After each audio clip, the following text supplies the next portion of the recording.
तर चाकण या शहराला आपला एक स्वतःचा इतिहास पण आहे. शिवकाळाच्या पूर्वी हे एक विष्णुपीठ म्हणून ओळखलं जायचं. तर या शहरामध्ये बऱ्याच ठिकाणी विष्णूची मंदिरं होती. तेच हे चाकणच्या किल्ल्यामध्ये आपल्याला विष्णूचं एक मंदिर दिसतंय, जे सध्याच्या स्थितीला बंद आहे, कारण का आतमध्ये त्यामध्ये काम चालू आहे. त्याच्याच बाजूला आपल्याला एक मस्जिदी दिसते. आणि या ठिकाणी किल्ले बांधायची गरज म्हणजे इथे पूर्ण खूप मोठा व्यापार या चाकण शहरातनं करवला जायचा, म्हणूनच त्याचं एक वेगळं अस्तित्व पण या ठिकाणी होतं. तर हा किल्ल्याचा मुख्य दरवाजा आहे आणि या दरवाजाला लागूनच ही अशी खंदकं तयार केलेली आहेत, ज्याच्यामध्ये पूर्वीच्या काळी भरपूर पाणी होतं आणि पाण्यामुळे या किल्ल्याला एक वेगळी संरक्षण आणि एक नेक्स्ट लेवल सिक्युरिटी त्याला मिळायची. हे बघू शकतो आपण, दोन्ही साईडला किल्ल्याची खंदक आहेत अशी.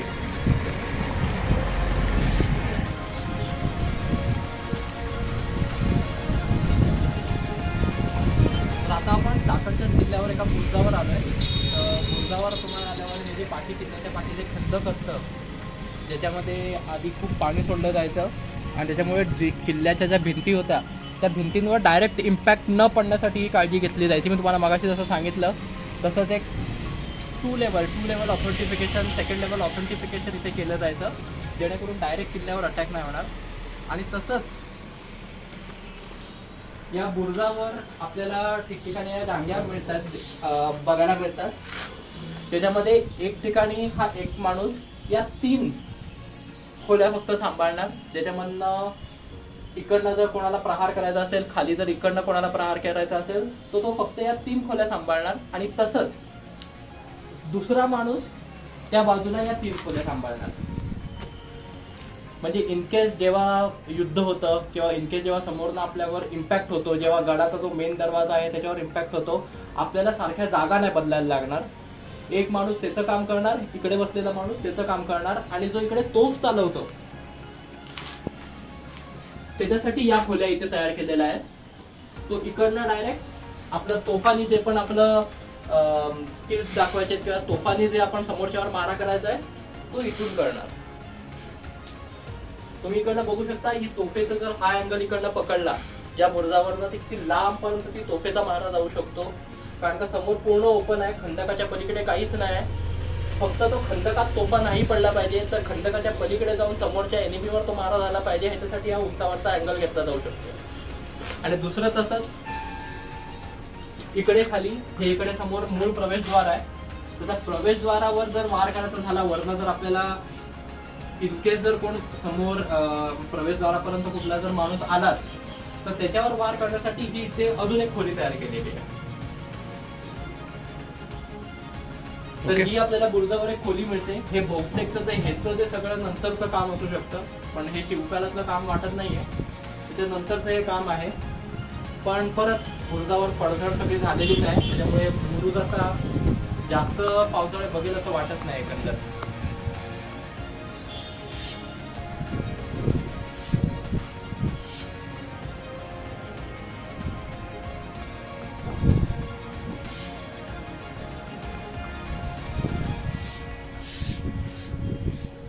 आपण मागाशी बघितलं की जिकडनं एक मेन तोफ ठेवलेली होती आणि तिकडनं डायरेक्ट जो समोरचा दरवाजावर वार करण्यासाठी ती असायची. तर तुम्ही इथे बघू शकता, हे गोमुख तऱ्हेने हे बांधलेलं आहे. त्याच्यामध्ये जास्त लोकांना आत एंट्री नाही करता येणार. तिकडे जो आहे तो मेन दरवाजा आहे त्याचा, पण त्या दरवाजावर जाताना आपल्याला असं फिरून जायला लागतं थोडं, म्हणजेच इकडनं लोकांना जास्त एंट्री नाही करता येणार. एक 10 किंवा 20 लोकांची तुकडीच एक आत एंट्री करू शकते, आणि जे वर बसलेले असतील त्यांना 1000 लोकांवर बाण किंवा शस्त्रांनी न वार करता फक्त 10 किंवा 20 लोकांनीच वार करायचे.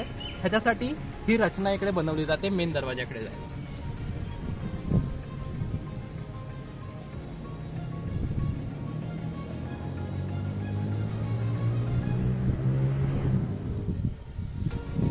तर तटबंदीला लागूनच शिवकाळामध्ये इथे एक जुनी विहीर असावी, कारण त्याचं हे वरती जे मोठ असं इकडे पाणी काढायचं जागा, जी टेक्नॉलॉजी असेल ते वर बांधलेली आहे दगडामध्येच. तर कदाचित ही इथे जुनी विहीर असावी, पण सध्याच्या स्थितीत ती पूर्ण कचरा आणि मातीने बुजली गेलेली आहे. आपण विहिरी सेफ ठेवण्याची जी टेक्नॉलॉजी होती, जी म्हणजेच लगेच बाहेरच्या बाजूच्या भिंतीला किंवा गडाच्या आतल्या बाजूला भिंतीला जी बांधून विहिरी ठेवायच्या, ती आपल्याला इथे एक टेक्नॉलॉजी बघायला मिळते. इथे पुरातत्व खात्याचं काम चालूच आहे. तर इथे काही खोदीव कामांमध्ये हे आपल्याला दगडांचे अवशेष किंवा पुरातन किल्ल्याचे अवशेष मिळालेच आहे. त्याच्यामध्ये दगडी रांजण आहे, नागाची मूर्ती आहे, जुनी भांडी आहेत आणि किल्ल्याच्या खंदकाला किंवा भिंतीला जे आपल्याला मोठे दगड लागतात त्याच्यावर जे नक्षीकाम केलं जातं ते तुम्ही इथे बघू शकता. ते कदाचित भगवान गौतम बुद्धांची मूर्ती आहे इथे.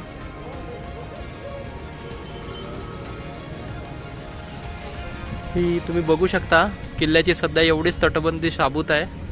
समोरच्या बाजूला किल्ल्याच्या मधून एक रस्ताही गेलाय जो 2 गावांना जोडतो आणि त्याच्या पलीकडे आपल्याला वाड्यांचे काही अवशेषही बघायला मिळतात.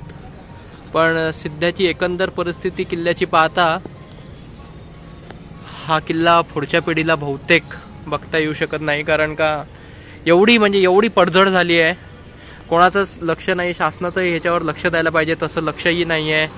पूर्ण बघू शकतो आपण जी त्या साईडची पलीकडची जी भिंत आहे ती पडलेली आहे. खंदक एकदम पूर्ण घाण आहे. खंदकांमध्ये सगळं त्याच्यामध्ये घाण तयार झाली आहे. कचरा लोक टाकतायत खंदकांमध्येच किल्ल्याच्या. तर किल्ल्याची एकूण दशा खूप वाईट आहे. हे इथे आपल्याला किल्लेदारांच्या वाड्याचे अवशेष मिळत आहेत, जे की पूर्वीकडच्या तटबंदीपासून जवळ आहेत आणि पाठीमागील तटबंदीकडनं थोडेसे लांब आहेत.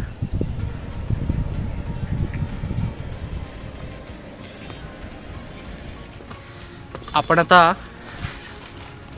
किल्ल्याच्या दुसऱ्या बाजूला जी तटबंदी आहे त्याच्यावर चढायचा प्रयत्न करतोय. जी मेन तटबंदीची वाट आहे ती पूर्ण आता बंद केलेली आहे, कारण का ते दगड वगैरे खाली पडत आहेत म्हणून. पण एक दुसरा मार्ग आहे, तिकडनं आता आपण वर जाऊन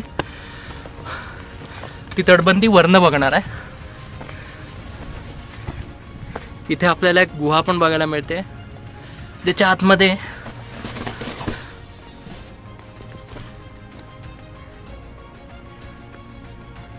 खाली तटबंदीवर गेलेली खोली आहे.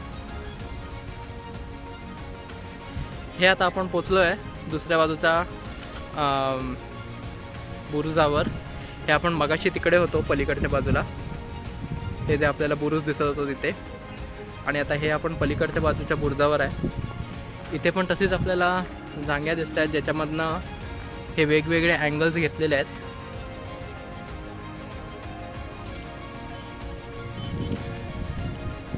म्हणजे कुठल्याही अँगलनी जर मारा करायचा झाला तर आपल्याला अँगल्स भेटू शकतात, अशी याची रचना असते. हे विटांचं बांधकाम म्हणजे कदाचित शिवकाळानंतर झालेलं असावं. आणि इकडनं परत आपल्याला किल्ल्याच्या बाजूने फिरताना हा खंदक दिसतोय.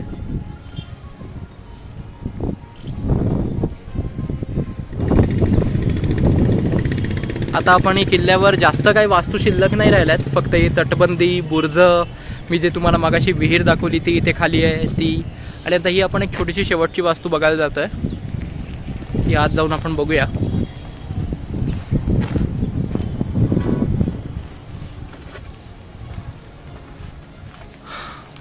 वरती भगव्याकडे जाण्याआधी त्याच्या पाठीमागून आपल्याला काय बघायला मिळतंय का बघूया.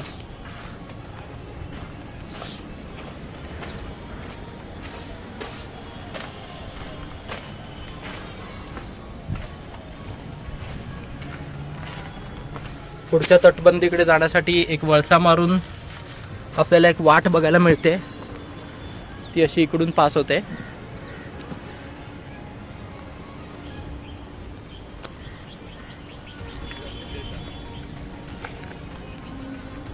आणि हे आता वर जाण्यासाठी परत मार्ग इकडनं फिरून आत नाही. तर हे आपण किल्ल्याच्या सगळ्यात वरच्या बाजूच्या टोकावर आहोत. इकडनं तुम्ही बघू शकता पूर्ण आजूबाजूच्या परिसरावर लक्ष ठेवलं जाऊ शकतं. या ज्या मोठ्या मोठ्या बिल्डिंग्स दिसत आहेत ते आधी तिथे काय बिल्डिंग्स वगैरे नसणार, त्याच्यामुळे तुम्ही बघू शकता पूर्ण जो शेवटपर्यंत जो डोंगरापर्यंत जो परिसर आहे तो सगळा आपण इकडनं आपल्या देखरेखीखाली राहू शकतो. म्हणूनच या किल्ल्याचे वैशिष्ट्य.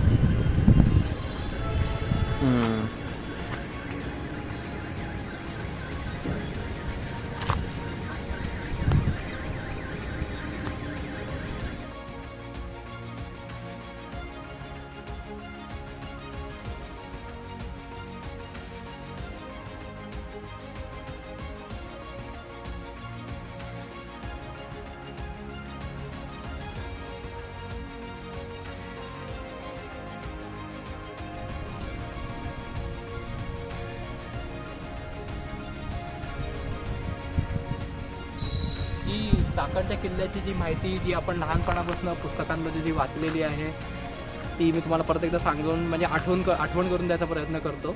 चाकणचं हे जे गाव आहे ते म्हणजे आधी शहरच होतं ते, ज्याच्यामध्ये पूर्ण व्यापारासाठी प्रसिद्ध शहर होतं. नॉर्थ साईडनी जो पण व्यापार व्हायचा, परत जो खालच्या साईडनी कोकणातनं जो पण व्यापार व्हायचा तो या शहरातनं जास्त त्याची डेन्सिटी या शहरातनं जास्त होती. म्हणूनच कदाचित शिवाजी महाराजांच्या आधीच्या काळापासून पण हा इकडे किल्ला वगैरे सगळा बांधलेला गेला होता. ओके, तर हा किल्ला जेव्हा छत्रपती शिवाजी महाराजांनी स्वतःचं स्वराज्याचं स्थापना केली त्याच्यानंतर त्यांनी फिरंगोजी नरसाळा यांच्याकडे एक शब्द टाकला. त्यांनी लगेच तो किल्ला शिवाजी महाराजांच्या स्वाधीन केला आणि हा किल्ला परत स्वराज्यात आला.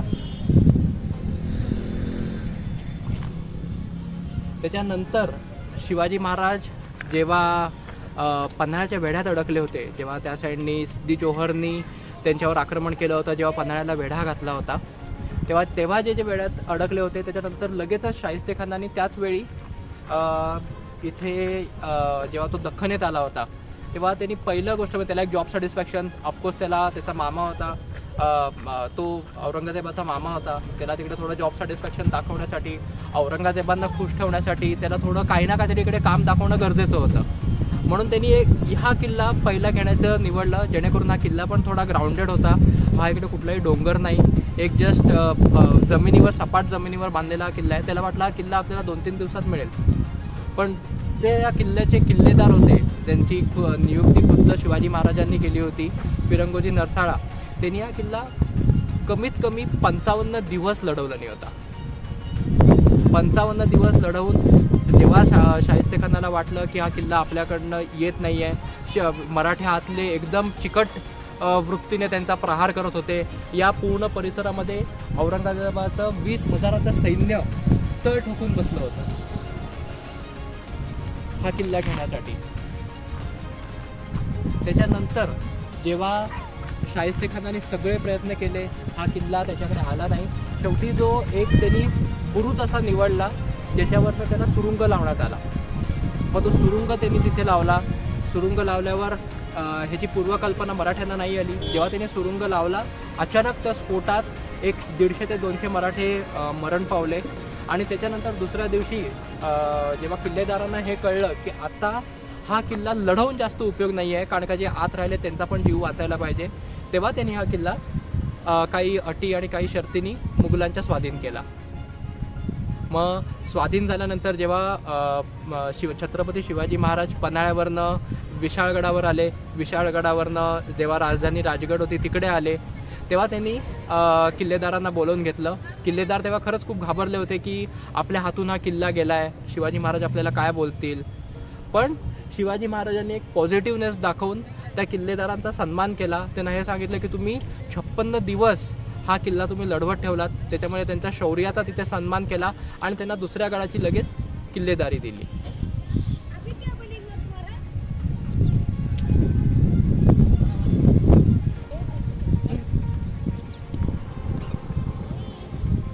पण जेव्हा 300-350 लोकांसमोर 20,000चं सैन्य जेव्हा उभं असतं, त्याच्यासमोर एक शौर्याची गाथा आपल्याला जेव्हा मांडायची असते किंवा जेव्हा आपल्याला या सगळ्या आपल्या पुढच्या पिढीला या सगळ्या गोष्टी सांगायच्या असतात, तेव्हा नुसत्याच सांगून फायद्याच्या नसतात. तेव्हा ती जागा दाखवणं, तिकडचे जो आर्किओलॉजिकल महत्त्व आहे ते दाखवणं, त्या प्लेसवर त्या जागेवर उभं राहून तेव्हा तिथे ती माहिती देणं हे जास्त गरजेचं असतं.